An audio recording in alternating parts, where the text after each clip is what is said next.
Dark wings, dark words. I was only a boy when the Raven came to call my father, Lord Eddard Stark, to another war.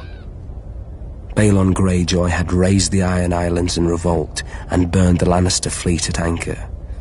King Robert Baratheon again needed his old friend. My mother Catelyn was not happy to lose her lord husband to Robert again. 6 years before he had left her to avenge his father and brother against the Mad King. But now he had sons and daughters of his own, and, unspoken, another son who wasn't hers from the last time he went to war. My brother, Jon Snow. But she knew that in marrying my father, she had married the North. We hold our honor and duty as dear as our old gods. When the time came, my father marched south to restore peace and order to the realm. My father always told me the Iron Islands were a strange and dangerous place. Its people, the Ironborn, keep neither the old gods nor the Seven, and despise all honest toil.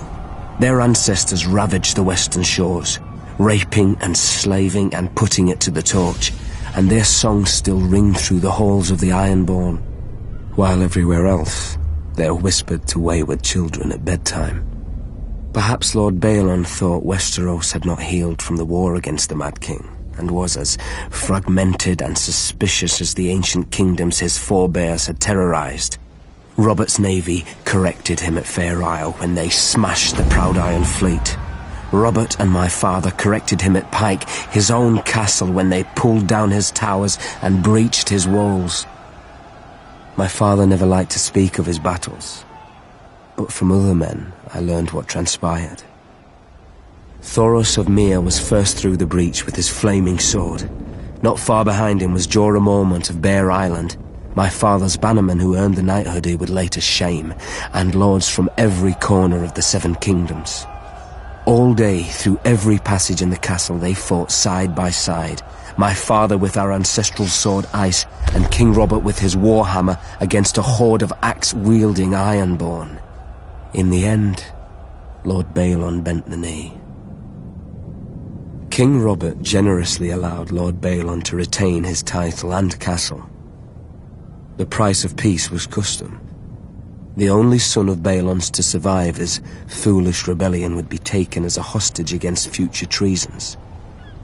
My father even volunteered to foster the boy himself, I suspect, to make Theon Greyjoy a different man than his father, who would bring honor and duty to the Iron Islands when he returned as heir. So my mother's silent fear came true, and my father returned with another child. Theon ate with us, played with us, and fought with us. Once the great bond between my father and Robert Baratheon united the realm against the Mad King and brought him to justice for his crimes. Now, another monster sits on the Iron Throne, and another debt of blood is owed my family. Theon is my murdered father's ward. I am my murdered father's son. Like my father and Robert, bound in blood, if not by blood, we are brothers. Though Robert had risked all our lives to win it, the Iron Throne bored him. He cared little for justice, and less for rule. If it weren't women or wineskin, he had no use for it. Without the stalwart Jon Arryn as Hand of the King, the challenge to Robert's crown would have come much earlier than it did. The Iron Islands have never lacked for treachery. They respect only strength, and honor is as foreign to them as the Seven. After 6 years, their ruler, Lord Balon Greyjoy, wagered that King Robert had not won the support of the great houses of Westeros, many of whom still named him usurper. Lord Balon declared the Iron Islands independent, and sent his Iron Fleet to Lannisport. Lord Tywin Lannister was careless, and the Ironborn caught and burnt his ships at anchor. Lord Balon and his reavers controlled the Sunset Sea. Robert then ordered me to succeed where his father-in-law, Lord Tywin, had failed. Beneath Robert's fury, I sensed relief. War he could understand. He would smash Lord Balon as he had Rhaegar. I raised Robert's fleet and sailed around Westeros to the Iron Islands. I set a trap for the Iron Fleet off Fair Isle. As sailors and warriors, the Ironborn are unparalleled. But they're not soldiers. They have no discipline, no strategy, no unity. In a battle, each man fights only for his own glory, and their longships are built for lightning strikes and shore raids. When the captains rushed in, I smashed their longships with our larger war galleys. The strength of the Ironborn is in their ships. With the Iron Fleet broken, I had assured Robert's victory. He could now transport troops and siege weapons to invade the Iron Islands. And contrary to Balon's hopes, Robert had plenty of both. I've never seen such allegiance as Robert could inspire in war. Enemies who tried to kill him one day would be drinking with him the next under their own fallen banners. In rebelling against the Iron Throne, Lord Balon did more than Robert ever could to cement his rule. When Robert came to the Iron Islands, he brought with him the full power of Westeros. Sir Barristan Selmy of the King's Guard led the assault on Old Wick, while I subdued Great Wick, the largest of the Iron Islands.